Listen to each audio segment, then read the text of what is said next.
Drop it.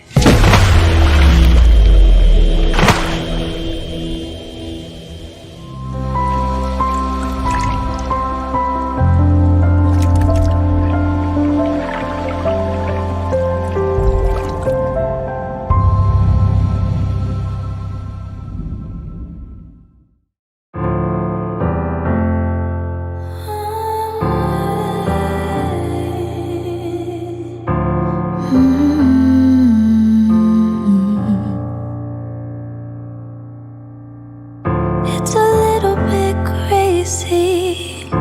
You're suddenly blurry now. I wonder if anything was real.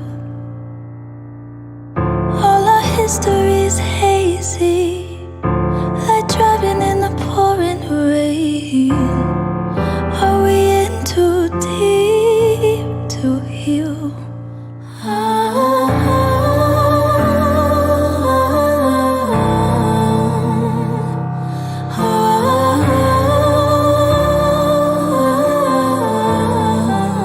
You tell me that you're sorry, we'll make up tomorrow. Tell me everything you know I wanna hear.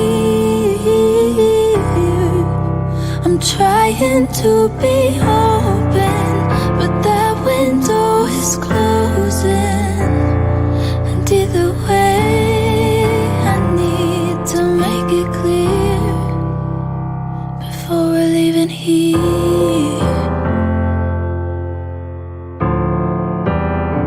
Before we're leaving here.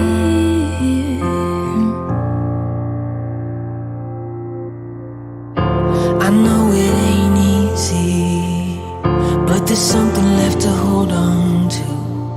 We can work it through, you don't have to go. There's a future here with me. We'll find the light in a clouded room. Not giving up until you know.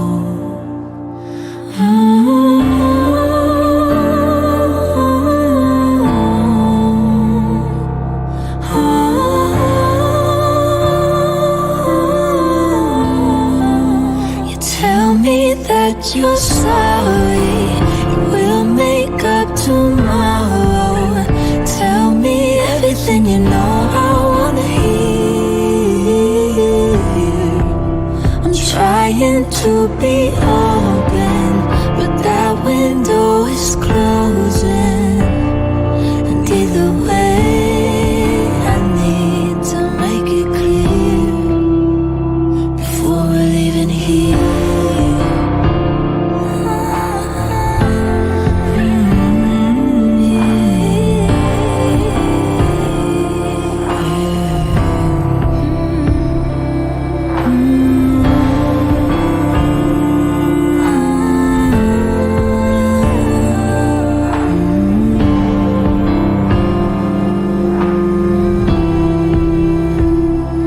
Either way, I need to make it clear before we're leaving here.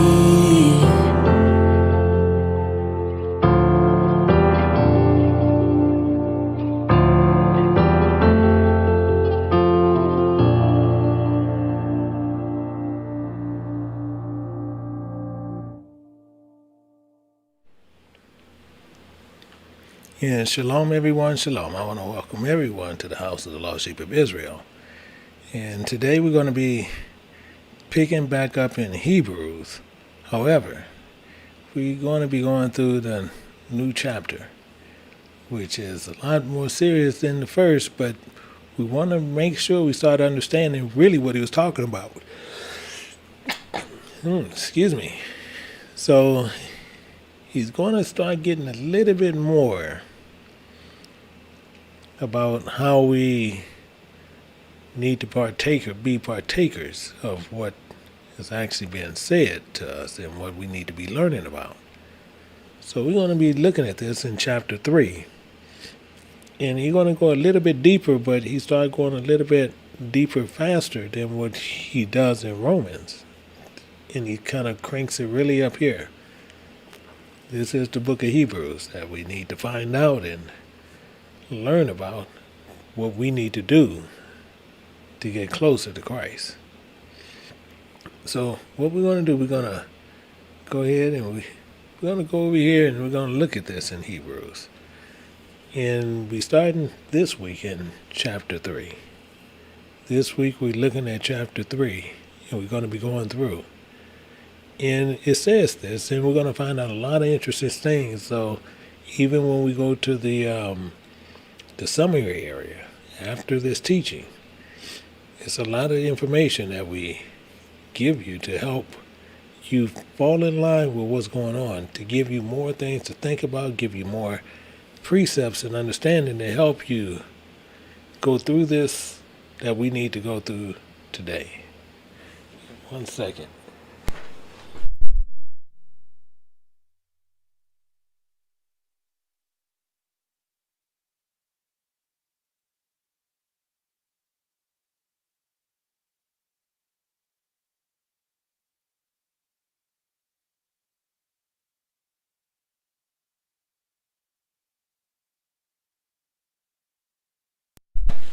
Okay, sorry about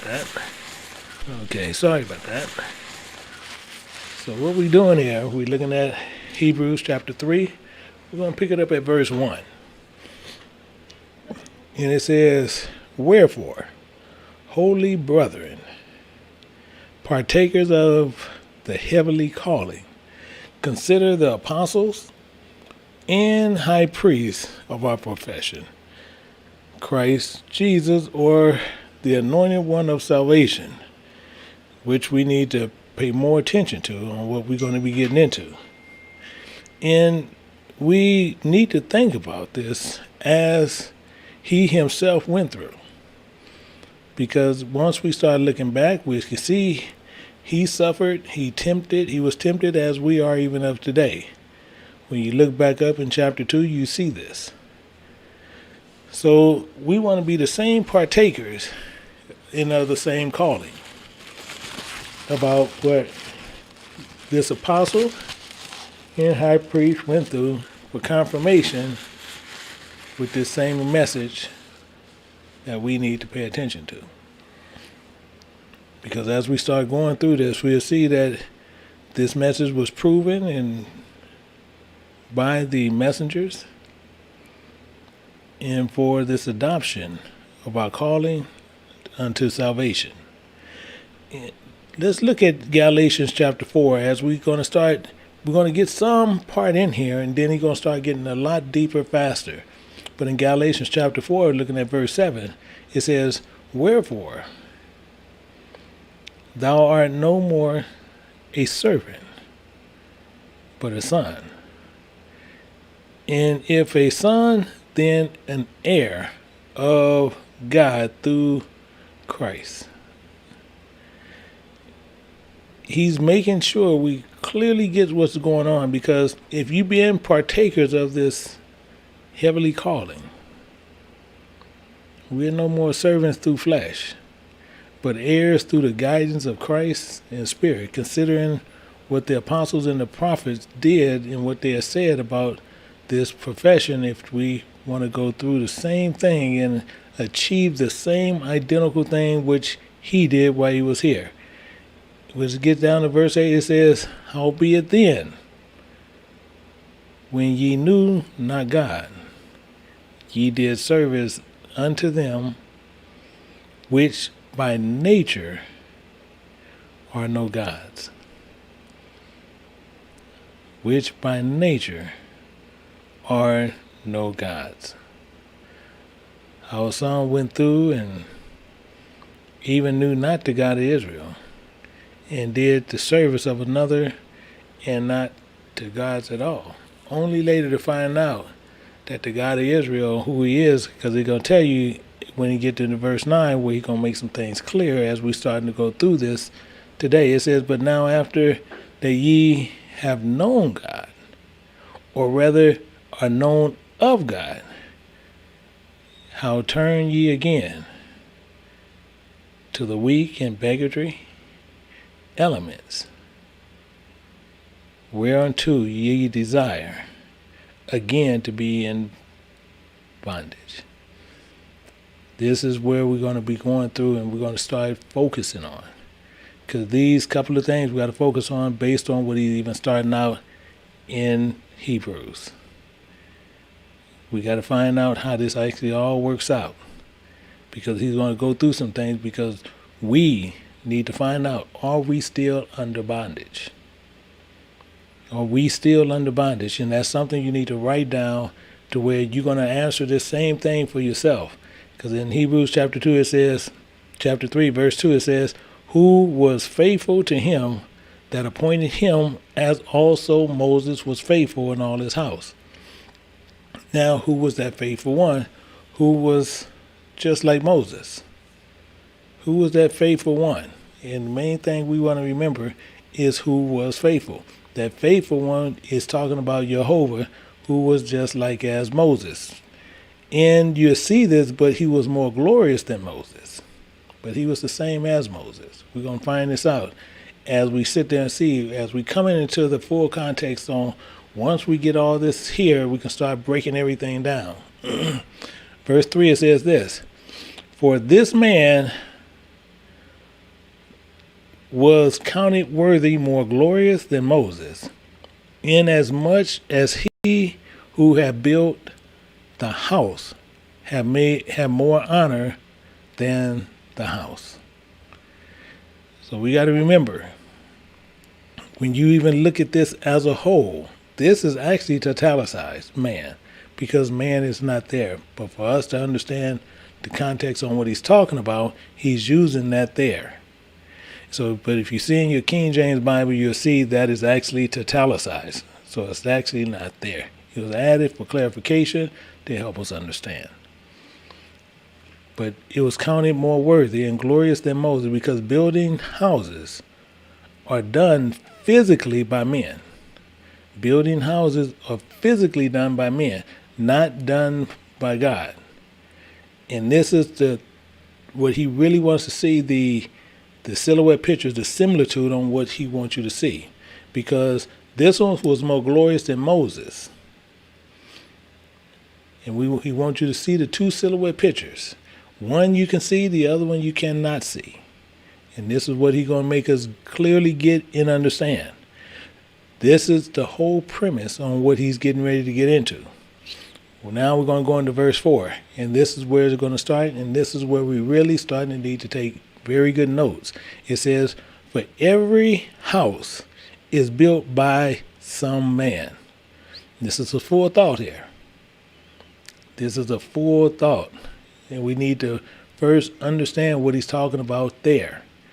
Because he says that these houses are built by some man.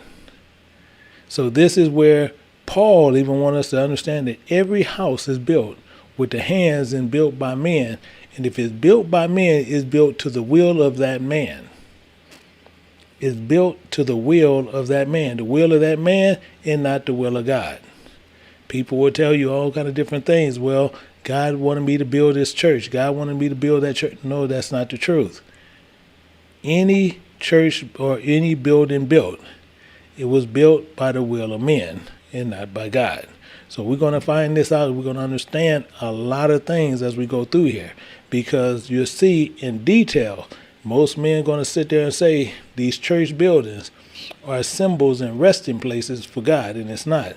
Those are symbols and resting places for wickedness. This is what we're going to see. This is what we're going to find out. This is what we're going to learn. Because this is the whole part that he wants us to understand. And we're going to start going through here, and we're going to look at some things and find out some things that we're going to find out really shocking on what it's talking about. In Ezekiel Chapter 16, we're going to pick it up at verse 23. Ezekiel 16 and picking it up at verse 23.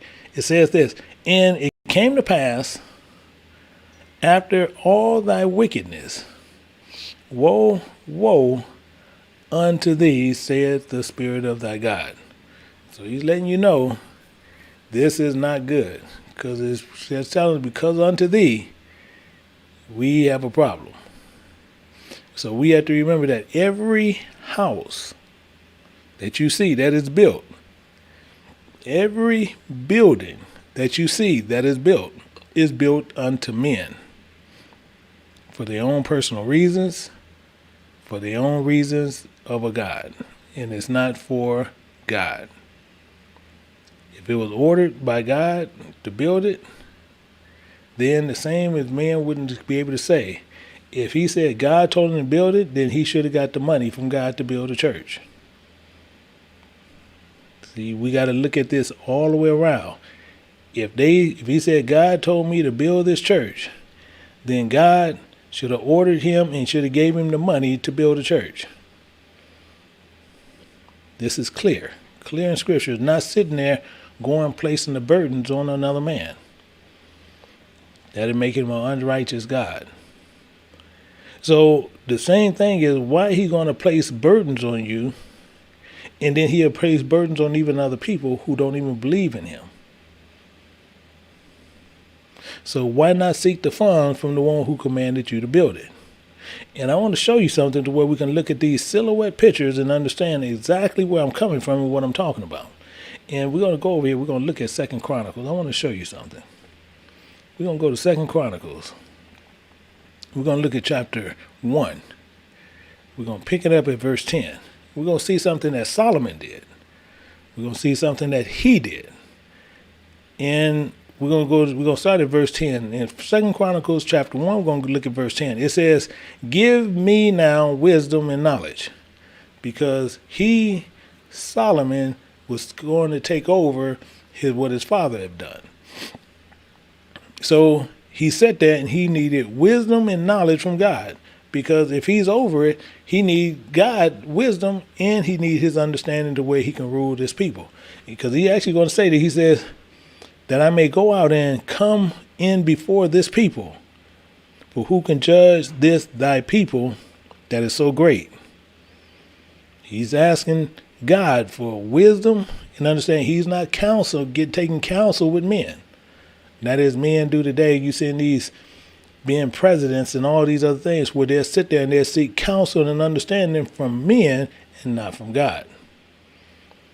And he could have sat there and asked for many other things. But you see, he wasn't doing that. He wasn't doing that. He sat there, he said, "I needed wisdom and I need understanding from God." Now watch how God responds to Solomon. And God said unto Solomon, because this was in thy heart, and thou hast not asked for riches, wealth, or honor, nor the life of thy enemies." So Solomon didn't ask for none of those things.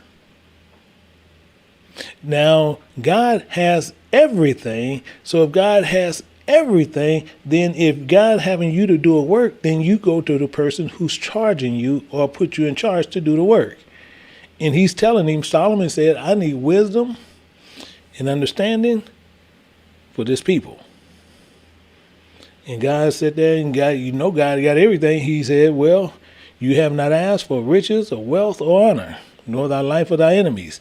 Neither hast thou asked for long life, but thou have asked wisdom and knowledge for thyself, that thou mayest teach my people, over whom I have made thee king." Exactly the point. So he made him king, and Solomon went to him to ask him and tell him what he need. He said, "Give me wisdom. You want me to judge these people? Then you need to give me some wisdom to rule these people." You see him, he's saying it right there in verse 10. Give me wisdom. I need that. If you want me to judge these people, you need to give me wisdom. This is clear in Scripture all day long. If he's sitting there, he's telling him right up front what he need to do. He's telling him right up front what he's going to do. And he says even more. He says, "Wisdom and knowledge is granted unto thee, including I will give thee riches and wealth and honor, such as none other king have had that has been before thee, neither shall any there any after thee have the like. He's making sure this is clear. None before him and none after him going to be as rich as he was, or have the wisdom, the knowledge, and the understanding that he had. Now, the same as if you're seeking, the same as that, we'll go right back to the first step. If men is seeking, telling you that God told me to build this and God told me to build that, the same as Solomon did. And remember this and never forget this. We're gonna use this one, but we're gonna come back to Hebrews. So I'm gonna take you a couple of places because I want you to make sure we clearly get what God is talking about. We clearly know who God is. In Haggai chapter 2, we're gonna look at verse 8. Because God said these things, and that's why I said if he says build a church, we need to go to him. And in Haggai chapter 2, verse 8, it says, the silver is mine and the gold is mine, said the Spirit of God of hosts. So the money is his. So if he want a church built, then we need to go to him.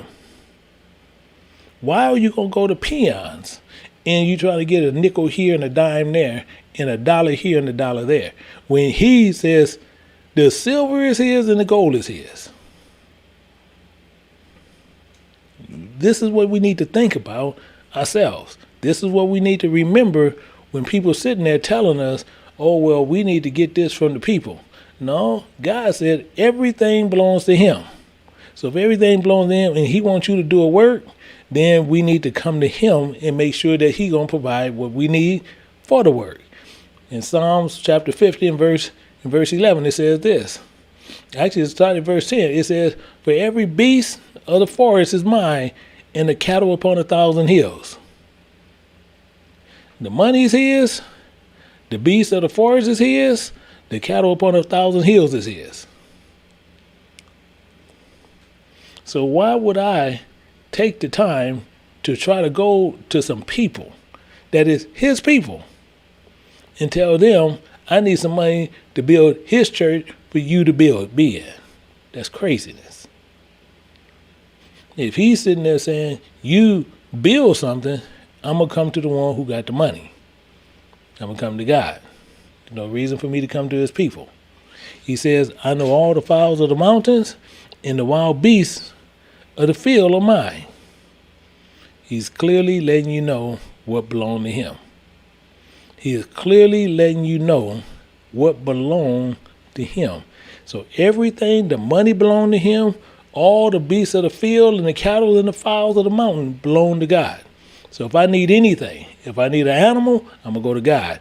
If I need some money, I'm going to go to God. If I need a bird, I'm going to go to God. There's no reason in the world I need to have somebody to bring me something from anywhere. The only ones who do that, so when he's saying they so commanded to build his house, as what we were saying earlier, who does that? Who does that? Let's go back over here to Ezekiel chapter 16, picking it up at verse 24, and we'll find out a little bit more information on how this works out. It says this. It says that thou, not him, he's talking about men, that thou, not him, men, has built unto thee an eminent place. They have built unto men an eminent place. This is clear as day. And it says, and thou hast made thee a high place on every street. Are you seeing what's going on here? Are we clearly getting what's going on here? This is why I say it's so important to sit there when he's sitting there and people talking about, oh, God told me to build this and God told me to build that. Okay, if God told you to do anything, you go to God. You go to him. Because if he wants you to build something, I'm going to go to him. But men has built these houses unto them. This is what they do. This is what they're good at. This is what they believe in. And as he said, thou hast, it says that thou hast built also unto thee an eminent place. That's what they have done. In fact, when they built them, I'm going to show you what we do to them. Because not only this, We sit there and we have built these places on every street corner, and then what we do, we pervert equity within Israel. We pervert it every which way possible that we can to build up his people. Actually, I'm gonna show it to you. Let's go ahead and look at it a little bit more. We're gonna go over here to Micah. We're gonna pick up a little bit more. We're gonna go to Micah chapter 3 and find out, and we're gonna start at verse 10. Micah chapter 3, and we're gonna pick it up at verse 10. This is why it's very clear on what's going on. It says, they built up Zion with blood. Blood meaning they built up Zion with life, including Jerusalem with iniquity, with all kind of acts of sin. They built these places up into their name. I don't care what church. People say, well, what about this church over here? I don't care what church you talking about that's sitting in this land, that's sitting in this world. It is not built to God. It's built to whatever man put that church up. And he tells you even more what they do. It tells you a lot more what they have done, because these men is building up, talking about people of God, and they done built up their lives of iniquity. But it gets it better. It says, the heads thereof teach for reward. This is why you got them all around, and they sitting there telling you, oh, well, we're going to tell you what, we going to sit there and just take up offerings. Yeah, because really you teaching for reward. Just tell it for what it really is. You're not sitting there building up the house of God. God just told you all the money belongs to him. But they teaching for reward. See, and priests, as it's telling you what you're going to get into, it says, and priests thereof teach for hire. A priest supposed to be a servant of the people and supposed to be an intercessory for God, and they sitting there and they doing it for hire. They are doing this stuff for hire. They're doing this stuff for everything crooked that they want to do. Why? Because they have built this eminent place on every street head of the way. They building these things up for themselves. And people want to sit there, well, this church is a good church. Any church sitting on the face of this earth talking about they built it up to the God of Israel, that church is built up to this, whatever person put that church up there. That's what it was built to. People can sit there and tell you whatever they want to tell you. They can sit there and lie to you however you want. If you sit in there, then you're the foolish one sitting in there. Because he's telling you what they're doing. And what they'll do, they'll sit there and they'll use, oh, what precept must be. See, they'll use that and they don't even know what a precept is. And they priests is doing this. They're going to teach for reward, and they teach there for hire. And it says, including the prophets thereof divine for money. They divine for money. And the first thing we do is, well, they might be okay. Really?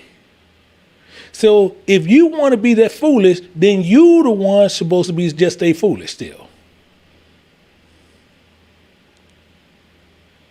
You the one should stay foolish still. No church sitting on this earth is sit there to say that it's built under God. Not one. Can't show one. None.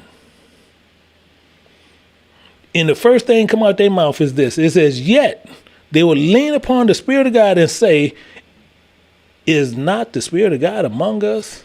And none evil can come upon us. First thing come out their mouths. The first thing come out of their mouth. They done built these places unto themselves. These places is built unto themselves. We are good at doing this. And the first thing come out of our mouth is, well, they doing all right. Well, some of this stuff is not true. Then why are you sitting in there? If he lying to you on one thing, you don't think he gonna lie to you on some other stuff? See, a lot of us is going to deserve to go to hell. See, people say, man, I can't believe this guy. He's a preacher and he's selling. Yeah, because some of us deserve to go to hell based on the ignorance that we have. Because no matter what, we try to make a great into an orange. No matter what. We're gonna make this grape an orange. Some way, shape, or form. In verse 25, it says this in Ezekiel Chapter 16. It says this. It says, thou hast built thy high place on every head of the way, including has made thy beauty, which is the word of God, to be abhorred, to be hated, including has opened thy feet to every one that passes by, and multiplied thy whoredom. Now, people gonna tell you, some physically, but some even spiritually, some will tell you they ain't never messed with a whore. Some will tell you they ain't never messed with a whore. And some never did physically. But spiritually, they was the biggest prostitution supporters in the world. It's telling you to where, it's talking about they are taught with the beauty of God to be hated. And seeing the same thing, you got some fools out there telling you, oh, well, this guy teaching of another Jesus. Really? Really? See, I'm going to tell you something about the Bible. The Bible shows you clearly what everything is. And we know the Bible talks about another Christ. The Bible talks about another Christ, but they don't want to tell you that. So what they do, they'll tell you this Bible only talks about one Christ. This only talks about one way of salvation. No, it don't. But they're going to tell you that. So when they can tell you something that's in the book, you just going to believe it based on whatever they tell you. But I'm going to show you something. We're going to see this coming out the mouth of Jesus or Yahweh, whatever one you want to use. And we're going to show you it's going to come out of his mouth himself. We're going to go to Matthew chapter 24. We're going to pick it up at verse 23. At verse 23. And I'm going to show you why so many people are going to bust hell wide open. It says, For then if any man should say unto you, Lo, here is Christ, or there, believe it not. This is Christ telling you this out of his own mouth. He's telling you this out of his own mouth. Because some people are going to tell you Christ is over here. Oh, this is the church of Christ. Don't fall for it. Don't fall for it. You got some dumb men over there teaching you about it. You got some dumb men telling you this stuff. Yahweh himself telling you out of his own mouth what these men is doing. And he goes on more. It says, for there shall arise false Christ. Who's telling you this? Christ telling you this, and people sitting there saying he ain't telling you about another Christ. It's only one Jesus in the Bible. He's telling you false Christs, including false prophets. I don't know what part we miss here. He's telling you about all these different ones, but people, well, no, it's only one he's talking about anybody. So when a fool come and tell you about another one, he got you. Why? Because he's telling you whatever he want to tell you and you buy it. And it says, including show great signs and wonders, insomuch that if it were possible, they shall deceive the very elect. Meaning the ones that are not being deceived, but they're good at doing it, those are the ones that's holding on to it. But you got a lot of them going to be fooled by this. You got a lot of them going to be fooled by this. Because they going into these buildings and they believe those buildings, Christ is there. Christ already telling you he don't reside in buildings made with hands. You can't find one church on earth where Christ reside. Not one. But this is the problem that we have today. So as Paul sitting there telling us clearly, for every house is built by some man. It's built to him for him to make sure he can take care of him. And the first thing we'll do, we'll sit there and say, well, no, this the house of God. Okay, it's the house of that man.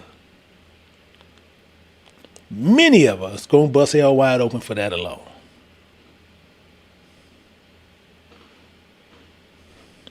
And people will sit there, oh, he's speaking of the devil. Okay, same thing that he's saying here when we look at John, and he's going to make some more stuff even more apparently clear for us. In John chapter 5, we pick it up at verse 30 and see what it says here. And again, he's talking. He's talking. He says this, and he makes sure this is completely clear. He says, I can of my own self do nothing. As I hear, I teach. He judge, he teach. In my doctrines and teachings is just, because I seek not my own will, but the will of the Father which has sent me. He's clear. But you got these men that built these places unto them. And then the first thing you want to do, you go in there, they got pictures up on them. Oh yeah, he the one started the church. He ain't nothing but a fool who done set up this place. Oh, that was my daddy. Then your daddy was a fool. Well, what was my mama? Your mama was a fool. She built these places unto themselves. He said he don't dwell in places made with hands. That's why he says, he's telling you, for every house is built by some man. M-A-N, man or woman.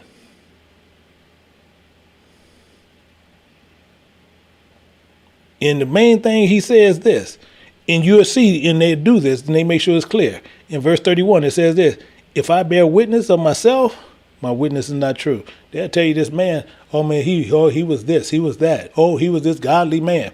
You got this one priest, they talking about he preached this man sober. And I asked them, because I knew who they were talking. They said this preacher was so good, he preached this man sober. And I asked them, I said, what was the name of that man that he did like that? And I asked the ones who knew that original guy. None of them never gave me their name. The reason why, because it was a lie. It was a bold-faced lie. Because they want to sit there and the man who started that church was a pedophile. But they want to sit there and hold this man as some great man.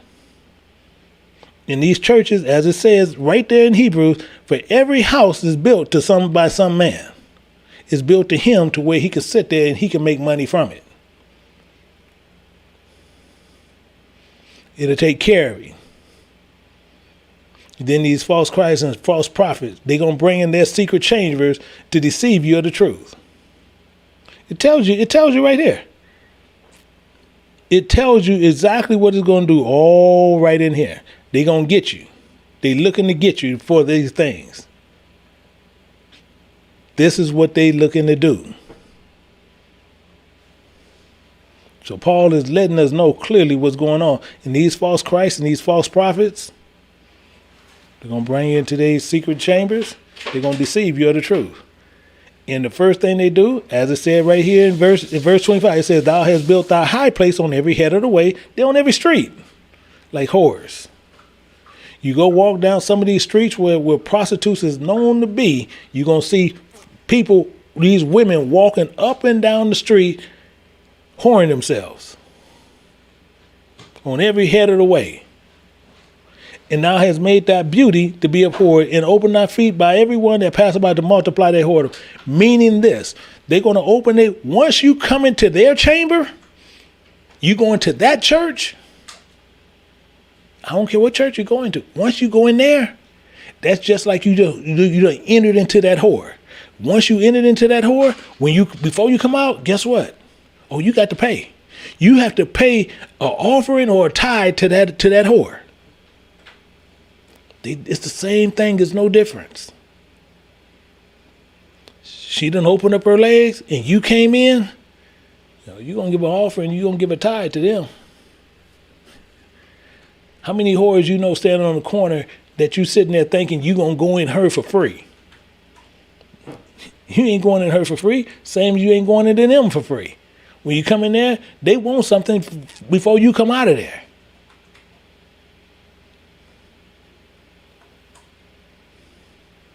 They want something. Either you're going to give them an offering or you're going to give them a tithe. And that tithe, they're going to tell you, no, that tithe is money. That's what they're going to tell you. They're seeking payment for their services rendered. They done sat there and then told you a lie and made you feel good and then play some music, so you need to pay them. The same with the man that built this house and church unto himself. You're going to pay for the creation of his body. The same as with Frankenstein. You get them Frankenstein. Talking about what it did. She's alive. Exactly. He done made this building come alive, and she done opened up her legs so you can go in there. Why you think they look so beautiful? Man, look at this beautiful edifice. Yeah, you going in there. Yeah, you done enter right into the inside of her as if you was having sex with a woman. And now, before you get out, you need to pay something. You need to pay something. You got to pay to play. Every house is built to some man. And he gonna make you pay for it. They'll tell you things there's nothing in the Bible. Nothing. These places is built by men and not by God. And they'll tell you, what about this building? Well, we just gathered. Okay, go gather in there. It's telling you right here, clear as day, every house is built by some man, and he done put them on every head of the way to multiply the whoredom.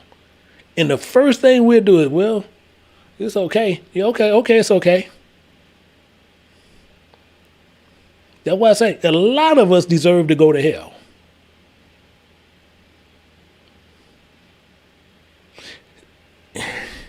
Let me show you something.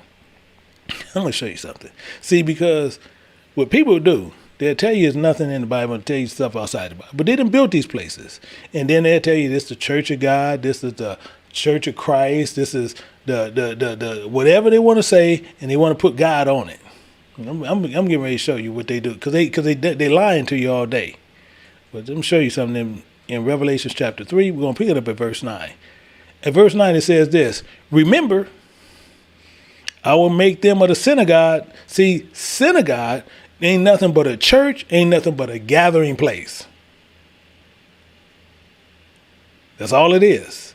See, don't let synagogue, because those Jewish people use synagogue. No, all synagogue mean is a gathering place, a body of people where they gather. Or how people, well, we got to forsake not assembling ourselves. Yeah, it's a gathering place. It's the synagogue of Satan. It's telling you, I will make them of the synagogue of Satan, of the gathering place of Satan, and say they are Jews. They are followers of Christ, because that's all Jews mean. And are not, but do lie. Forethought, they do lie. They do lie. Remember, I will make them come and worship before thy feet, including to know that I have loved thee. Well, you don't come in there, so you ain't there. Oh no, you gonna see them gonna come in. Dang man, I wish I would have never went in there. Yeah, you did. You wanted to go. That's what you was into. Because Satan puts out this flood, and these doctrines is everywhere. These doctrines are everywhere. And as I said, his preachers, his priests, his prophets, nothing but the tail of Satan. There's nothing more but the tail of Satan. But we hold on to this. We hold on to these crazy doctrines that they put out. In Isaiah chapter 9, picking up at verse 15, it says this, and to make sure this is perfectly clear for you, it says, the ancient and honorable, he is the head. He's the one controlling every head of the way. He's the one that controls all this. He is the head, and the prophet that teaches lies, the one that's in the synagogue, and do lie, that teaches lies, that do lie, he's the tail.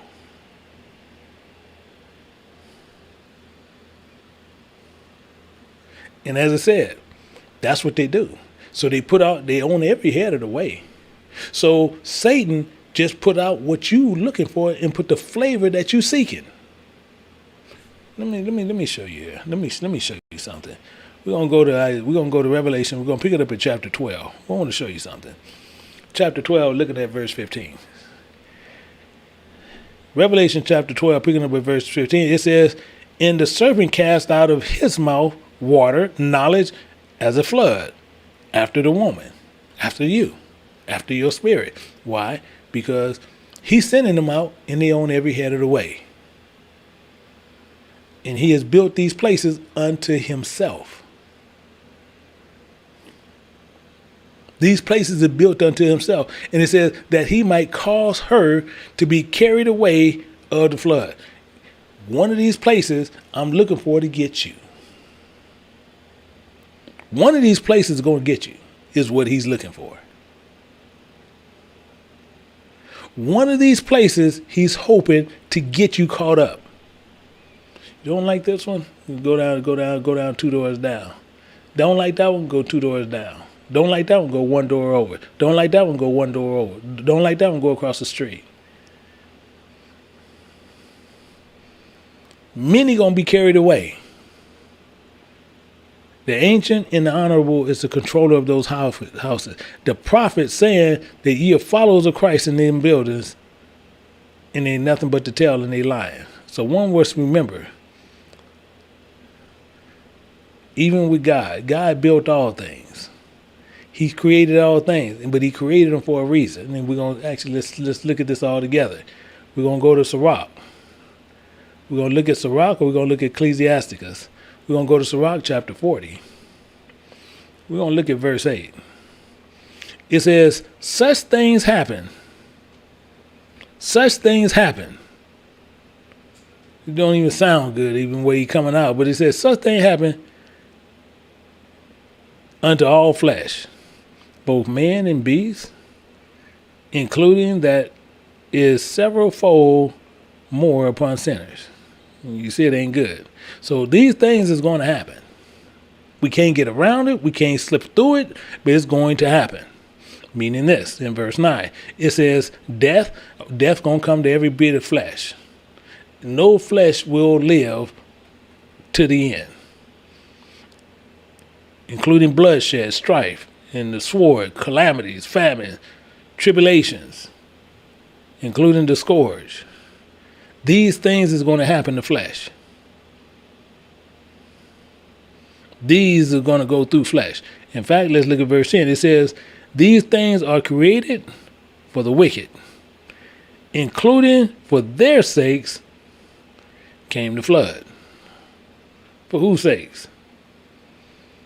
For them who know what's going on. For them who knows what's happening. Actually, verse 7 tells you, it says, when is it safe?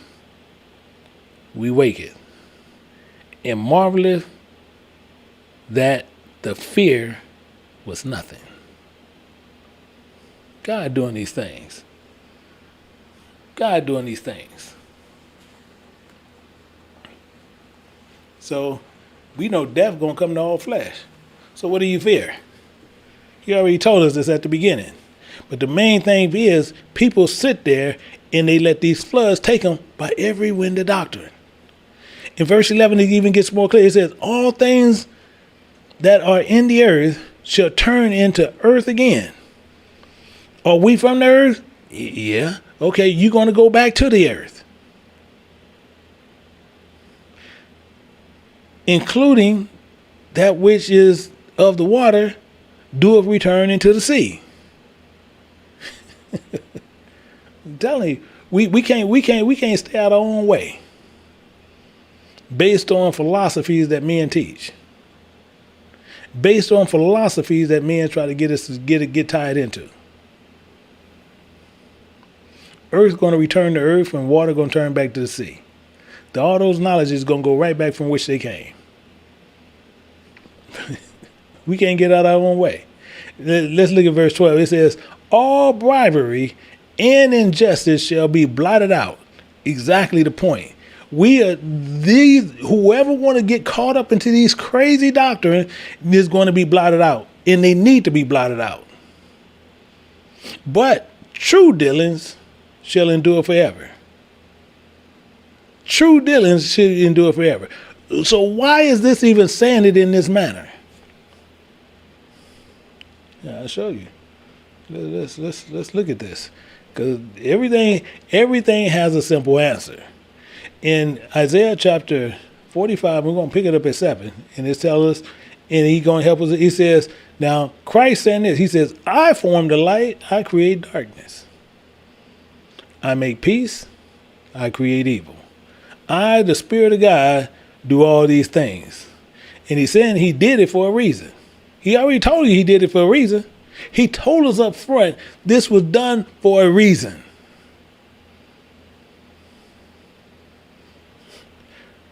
In Sirach chapter 39, I'm telling you, we can't get out our own way.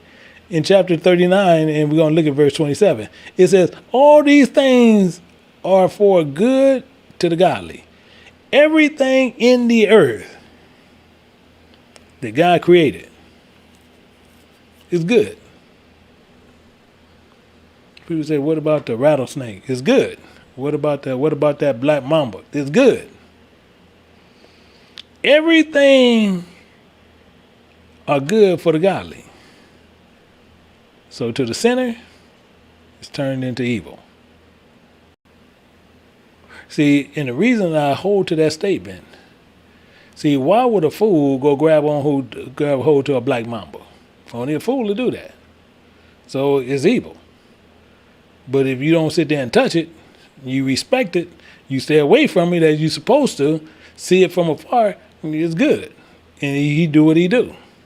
In Genesis chapter 1, verse 31, Genesis 1:30, it says, and God saw everything that he had made, including, remember, it was very good. Everything God made. Everything God made was good. So people going to tell you, oh no, this is not good, that's not good, this not good. Oh yes it is. Same thing, people say, well man, I got to eat that pig, I got to eat that. No, pigs is not made to be consumed. You can take pigs and go put them on a farm or put them in an area where it got snakes and everything. Snakes can bite them all day. Pig going to just eat them on up. Think about that. It was created for a certain thing. God saw everything that he had made. It was very good. It was very good. Everything has a purpose as God created it. Only man created things for his purpose. And he created those buildings for you to come into that church. And he built it for his reason so he can eat the fruits of that church as you come in there. So as more people come in there, he's just seeing fruit. He's just seeing more fruit. And he's going to eat of that fruit because he's going to get the money from it. So he has built these things. So the same as God has built his, man try to recreate it in his own way. See, and he made Moses a steward of his house, is what he actually talking about, and he's going to show you the silhouette picture. Let's look at this, and we're going to go back to Hebrews. We're going to look at chapter 3. We're going to go to verse 5, and let's see how he lays this out. It says, including Moses, verily was faithful in all his house. So he's talking about his house. Moses was faithful. Compared it as a servant for a testimony, so someone you can look at for a testimony, you can look at him for those things which were spoken after. Moses was a testimony. He was an object to things that can be spoken after. And it's literally a lot of reasons why. A lot of reasons why he's using Moses even in this example here. Actually, let's go through some of it. Let's go through some of this here. We're going to look at this. And we're going to go to Deuteronomy. Let's go to some law. We're going to go to Deuteronomy. We're going to look at chapter 4. And I'm going to show you something that he don't hold back from no one. Because God is not a respecter of person at no time and never have been. In Deuteronomy chapter 4, we're going to look at verse 20. We're going to see something because Moses was a testimony. Moses was a physical looking testimony. We can see, look at Moses. It says, but the Lord hath taken you and brought you forth out of the iron furnace. And this is Moses talking. It says, even out of Egypt, even out of bondage, to be unto him a people of inheritance in comparing as ye are this day. This is Moses talking. But watch how Moses is going to tell you some things about between him and God. He says, furthermore, the Spirit of God was angry with me for your sakes, because he did something that God told him not to do. He said, what we're going to see here. He says, for your sakes, and swear that I should not go over Jordan. You better know what this Jordan is. See, he's telling you up front. Moses saying he ain't going over Jordan.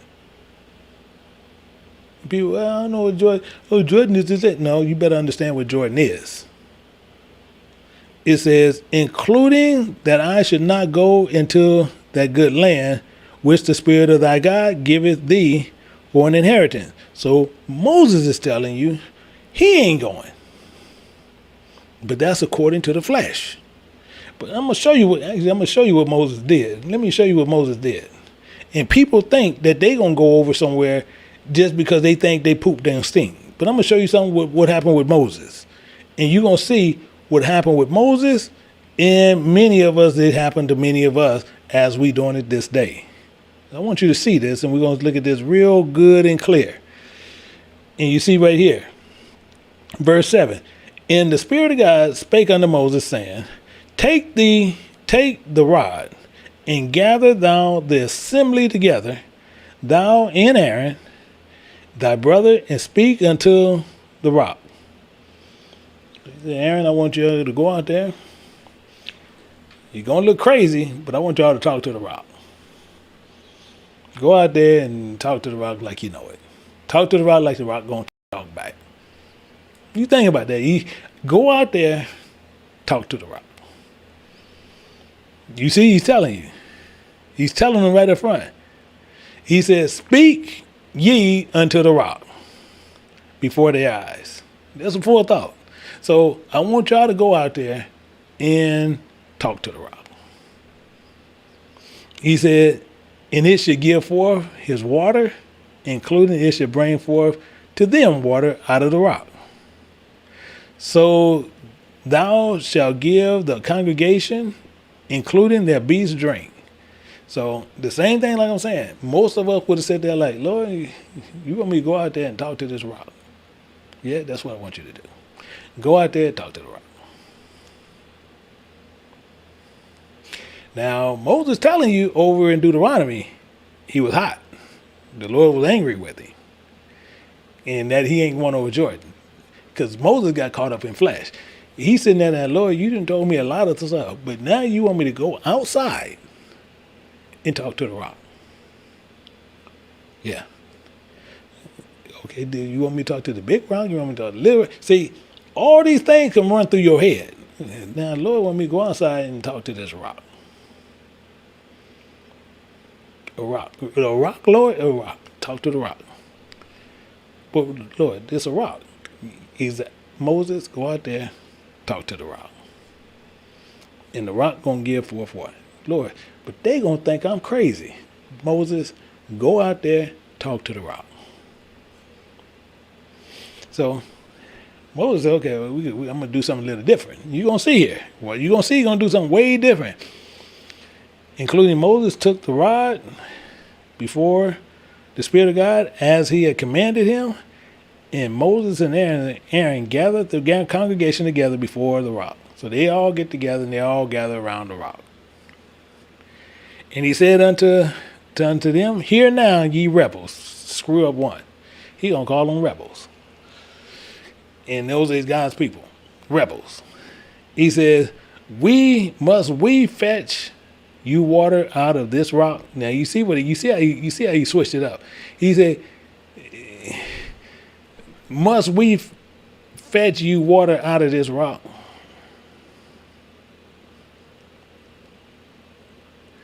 Yeah, I don't get it. Okay. That's okay. That's okay. Verse 11. It says, Moses lifted up his hand, and with his rod he smote the rock twice. Not once, twice. He said, Moses, yes, Lord. He said, go out there, talk to the rock. Talk to the rock, talk to the rock. Well, Lord, you don't want me to, I can hit it, tap it, tap, and then you got water come. No, don't do that. Go out there, talk to the rock. Lord, they're going to think I'm crazy. Moses, go out there, talk to the rock. Okay, Lord. Okay, all right. He go out there, Still, Moses said, I got to do something magical, make it look. Smote the rock twice. And it came out abundantly, and the congregation drank in their beasts also. So again, he told Moses here, where this went down at. So you're going to see, Moses going to see what's going on. See, Moses just told him later in Deuteronomy, but the Lord told him back here. We're going to see this in verse 12. And the Spirit of God spake unto Moses, including Aaron, because ye believe me not, I told y'all to speak to the rock, and you didn't, to sanctify me in the eyes of the children of Israel. For that reason, ye shall not bring this congregation into the land which I have given them. So he told them right up front, y'all ain't going in. So when you see this over here in Deuteronomy, furthermore, the Lord was angry with me for your sake. Yeah, because he told Moses to talk to the rock. And Moses decided to smote the rock. And he says, and swear that I should not go over in Jordan. Exactly the point, because Moses, you were caught up in all your flesh. And the Lord thy God giveth thee an inheritance. So he tells Moses, watch this. He says, but I must die in this land. This is Moses telling you that. He said, I'm going to die here. Y'all going over there, I'm going to die here. I can't go over Jordan. He says, I must not go over Jordan. I'm not going. Y'all going. He told me to talk to the rock. Now, Moses didn't tell him what happened, but you see what happened. He just said the Lord was angry with him. But he ain't told him. He said, when I smoked that rock, y'all remember I smoked that rock twice? He told me I was supposed to talk to the rock. He ain't telling him what happened. I'm just showing you behind the scenes what actually happened. So we looking at that. So he says, but ye should go over and possess it, possess the good land. So now we know what happened. That's why Moses didn't go in. We're going to go down a little bit more. It says, take heed to yourselves, lest ye forget the covenant of the Spirit of your God. So he's sitting there saying, now I'm going to tell y'all, I'm not going over because I hit a rock twice. Y'all need to take heed because he ain't playing. Moses is letting you know right up front, God ain't playing with us. He said, now I done got you guys all the way here, and I know it's right over there, and I'm not going over there. It says, which he made with you, and make a graven image or any likeness of anything which the Spirit of thy God hath forbidden thee. Don't y'all do it. Don't do it. See, now, to show you that how Moses was through disobedience, just on disobedience, he paid for this. But Moses is the best example to use. That's why Hebrews is using this. And we're going to see something else, how God and Moses was. I want to show you something. I want to show you even more so how him and God and Moses was. We're going to look at Numbers chapter 12. We're going to pick it up at verse 8 because something happened there, but I want to show you something on how he is with Moses. He says, with him, with Moses, I will speak mouth to mouth. That's with Moses, not with nobody else. He didn't speak with Yahweh Shai or Jesus, whatever one you want to use. He didn't speak to him that way. He speak with Moses mouth to mouth, even apparently and not in dark speeches, including the similitude of the Spirit of God he shall remember. Wherefore ye were not afraid to speak against my servant Moses. So you see how he's sitting there? He's sitting there and he's hot with Aaron and Miriam because they spoke against Moses. But still, it doesn't change anything about God, because God tells you right up front that he is not a respecter of person. He's not a respecter of flesh. Flesh get out of line, he will punish flesh. Let's look at this in Deuteronomy chapter 16. We're going to look at verse 19. Get some more information here, because he is not a respecter of flesh.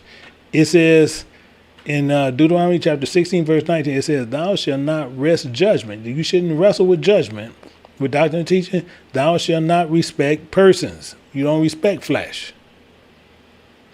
And he didn't. He's telling you what he's not doing. It says, neither take gifts For a gift doeth blind the understanding of the wise and pervert the words of the righteous. Exactly what it does. Now, that's why you see men come in there and they drop a whole lot of money in church. They can do whatever they want to do. And you see Peter repeat this same analogy that Moses told. You'll see he says this right here in Acts. Acts chapter 10, we're going to look at verse 34. Acts 10 and 34, he says this same identical thing. Acts 10 and 34, he says this. He says this and making it clear for us. It says, then Peter opened his mouth and said, of a truth, I perceive that God is not a respecter of persons.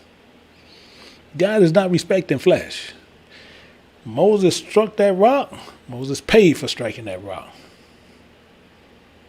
Because God is a jealous God. He's a consuming fire, and what he's doing, he's not sitting there and going to be contrary or be any kind of partial towards flesh. He says this, and we'll look at this, and we're going to move forward. It says, for the Spirit of thy God is a consuming fire, even a jealous God. Exactly the point on what he want to make sure you understand. See, if we are the part of the house, and some people are talking about, well, you are the house of Christ or you're the house of man. Either you're going to serve man or you're going to serve Christ. Even as we are this day. Some of us is not under bondage. Some of us is under bondage today. And most people will sit there and say they're not under bondage. You have a lot of people even today will tell you, I'm not under bondage, and they're under bondage. Are we seeing what's going on here? See, people, we have to understand what bondage is. We have to understand how bondage works. We have to understand how it can actually fool us into something that's not true. Because a lot of us is under bondage.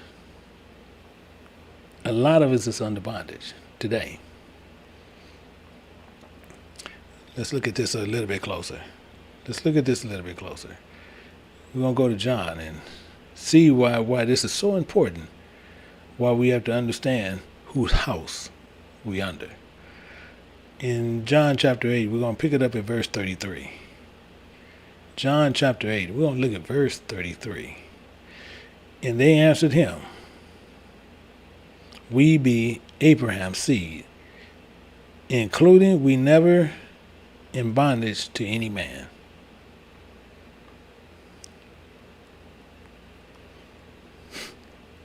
I want you to think about that. The reason I want you to closely think about that, today, I'm talking about today, the year 2021, many of us will sit there and say that same identical thing.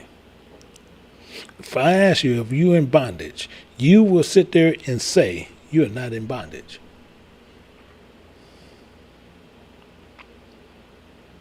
And you'll sit there and tell me you're of Abraham's seed. But you're not in bondage. The reason I say that is I'm going to show you something where we can look at. We're going to go to Romans chapter 9. We're going to look at verse 8. You ain't got to go far. It says, that is, they which are the children of the flesh, these are not the children of God. And it says, neither because they are the seed of Abraham. You see what I'm saying? So you see where I'm coming from. See, many people are going to sit there and say, I'm from the seed of Abraham because I'm one of the tribes and come through Jacob. So you're coming from the seed of Abraham.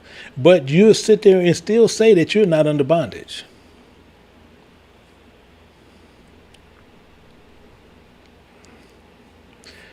And if you're saying you're not under bondage,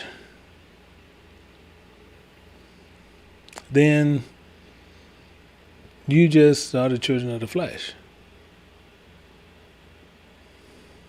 These are not the children of God.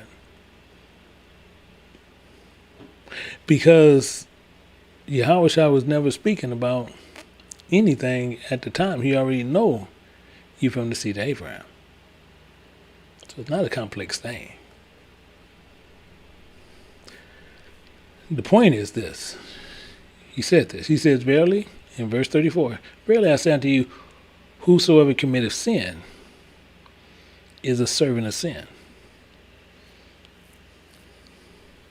Because not as though the word of God is taken none effect. Because all are not Israel, which are of Israel. Because some of us going to be the servant to sin. And not servants of God. Because we're going to be committing acts which is of the flesh. We're showing you really in bondage to sin. And being a servant to sin because you committing the acts of those thoughts of sin. So how can you say, just because you're the seed of Abraham, you're not in bondage? You see the problem. We see what's going on here. And this is where we're going to actually stop, because I personally want you to think on that. I want you to really think on this and really get a better understanding on what you need to be doing. Because this is a whole different ball game. Because if we're sitting there, and just because you're sitting there, you got a lot of people sit there, oh, I'm from the 12 tribes. I'm the 12 tribe. I'm the tribe of Israel. I'm the tribe of Israel. You say that all day long. But how are you going to sit there and still say you're not in bondage? Do you even know if you're in bondage now? See, most of us don't know if we're in bondage right now or not. If you're honest with yourself, you'll say you don't know. But some people say, well, I'm not in bondage. Really? How? You tell me how you're not in bondage. Tell me how you're not in bondage. These are some of the questions we're going to be asking in the back to where we can find out what's going on. But then also I'm going to give you keys to help you understand before we move down in Hebrews. Because Hebrews, it jumps into a lot of serious stuff real quick. And you can see right here in chapter 3, he went to a whole nother level in a whole different ball game. Because we found out that men build these houses unto themselves. So these churches, every church that you see on any street corner is built unto a man. Not built unto God. So we need to think about that. So if you see in the bottom here, you'll see where you can go into you can join the summary of this in the back. And we'll be taking, we'll take a few questions, but mainly we're going to be looking at a lot more things in there. So hopefully, you're able to join us. If not, I understand. And same as we have a lot more people that's joining us from the Church of Christ, we welcome you. We welcome you also to come in the back. And we know it's a great exodus that's going on there. We have a lot of people that's coming over. And we want to thank you guys for joining us to see what the truth is. But everything that comes out of my mouth, we're going to explain it to you. We're going to make sure you get it. We're going to make sure you understand it. Not sitting there making you just pop to a bunch of scriptures and telling you a whole bunch of craziness. We're going to make sure you understand it. So with that, I say to until tomorrow. Because tomorrow we're going through Proverbs and making sure that we get that one. So until then, I say until each and every person, until tomorrow. And the other one that's coming in the back, I'll see you in a few minutes. I say everybody, shalom.